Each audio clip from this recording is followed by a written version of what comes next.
Hello mga kainday! Ayan, magluluto naman tayo ng ating ulam serye. Sa pagluluto tayo dyan ng balatong. Sasahugan natin yan ng pork. Yan, pinirito muna natin yung pork para lumambot siya. And then, dyan na rin natin igigisa yung bawang sibuyas.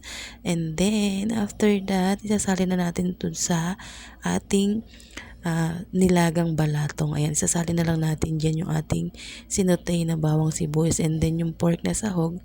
At then, sasali natin dun sa ating balatong. And then, lalagyan natin yan ng patis para mayroong lasa. Yan. Kasi masarap yung patis dyan sa pagigisa ng balatong mga kainday. Ayan, mekos lang natin. Pakukuluan lang natin ulit ang ating lutong balatong. Luto naman na guys yan. Tinarikok na natin. Nilaga na natin yan kanina bago tayo nag-saute-saute ng mga sangkap. Ayan, sinuhugan ko pa rin siya ng chicharong baboy. Kaya mas solve tayo dyan. Ayan na, luto na ang ating dinner. Ginisang balatong. Okay na tayo dyan mga kainday. Solve na ang ating hapunan. Ayan, thank you for watching. Please follow, like, and share. Kain po tayo. Bye-bye.